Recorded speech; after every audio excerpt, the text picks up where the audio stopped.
les conseillers ont voté la loi, mais en violant l'ensemble des principes.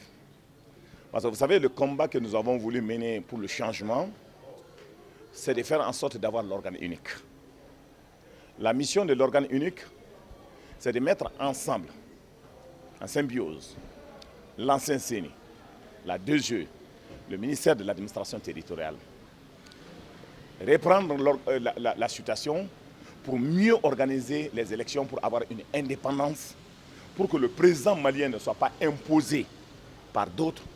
Si vous vous souvenez, dans ces dernières élections en République du Mali, nous avons vu le cas du fait Ibrahim Boubacar Keïta, comment il a été imposé en son temps par la junte. Si la situation continue comme ça, il n'y aura pas de deuxième tour. Aujourd'hui, c'est ces mêmes responsables, c'est ce général qui sort pour s'attaquer à la junte militaire. Mais on sait comment ils ont organisé les élections.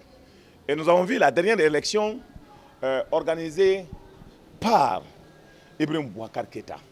Comment les députés ont été nommés. Souvent même, tellement ils ont coupé. La présidente n'arrivait plus à faire les décomptes. Elle fait les décomptes, la Commune 6 continue à passer. Il faut que le président prenne ses responsabilités pour envoyer à la deuxième relecture donc, de la loi et qu'on change carrément la structure même CNT pour que nous puissions avoir d'autres responsables capables de penser à l'avenir pour le changement souhaité. On a remarqué quand même qu'il y a eu, on peut même dire que l'avant-projet de loi électorale a été retoqué parce qu'il y avait sur 225 articles, il y en a 6 qui ont été supprimés. Il y en a 219 qui ont été retenus et comme vous venez de le dire, il y a eu 92 amendements. C'est beaucoup, donc ça veut dire qu'il y a malaise, il y a divergence profonde entre le Conseil national de transition et le gouvernement par rapport à la loi électorale. Il s'agit de mettre en place le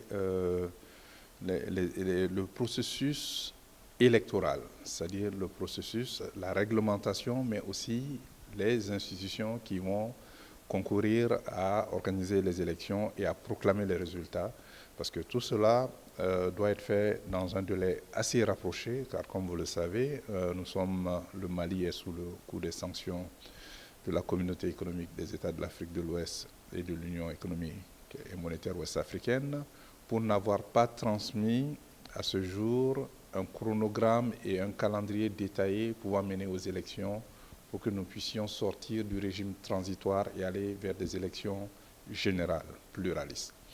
Donc évidemment, avec le processus législatif en cours, d'abord, ce n'est qu'une première étape, la loi électorale, mais aussi il y a le projet de loi de constitution, le projet de constitution, je veux dire. Donc ce sont des étapes assez importantes, de même que la création de l'organe de gestion des élections, cette fois-ci a été dénommée dans la loi électorale comme Autorité indépendante de gestion des élections, AIGE. Donc tout cela prouve quand même que les choses sont en train de bouger dans le bon sens au niveau de notre pays pour quand même mettre en place ce chronogramme détaillé, parce que sans la législation et les institutions, il est difficile de mettre en place un organigramme et un chronogramme détaillé pouvant mener aux élections. Il faut reconnaître que sur 225 articles, il y a eu 92 amendements. Donc 92 amendements apportés à un projet de loi venant de l'exécutif, c'est en quelque sorte le changement du cap. Changement du cap, c'est quoi? Changement de l'idéologie principale du texte. C'est pour cela que vous constaterez la désapprobation du gouvernement vis-à-vis de la mouture finale qui a été adoptée par le CNT. Et le CNT s'était inscrit dans une démarche démocratique, il faut le dire. Cette démarche démocratique a consisté à auditionner, à entendre en profondeur toutes les organisations politiques et les autres organisations de la société civile et les personnes ressources. Ce travail en amont qui aurait dû être fait par le gouvernement à entendre le CNT n'a pas été fait. Donc le CNT, qui est le Conseil national de transition, a vraiment fait ce qu'on appelle une démarche démocratique, pédagogique et inclusive qui a abouti à de multiples amendements de nature à écorcher, à entamer la vision principale tracée par le gouvernement dans son projet de loi soumis en discussion et au vote. La classe politique rejette le texte initial proposé par le gouvernement. Maintenant, avec la mouture finale du texte adopté, l'ensemble, je peux même dire, l'ensemble des classes politiques se retrouvent dedans.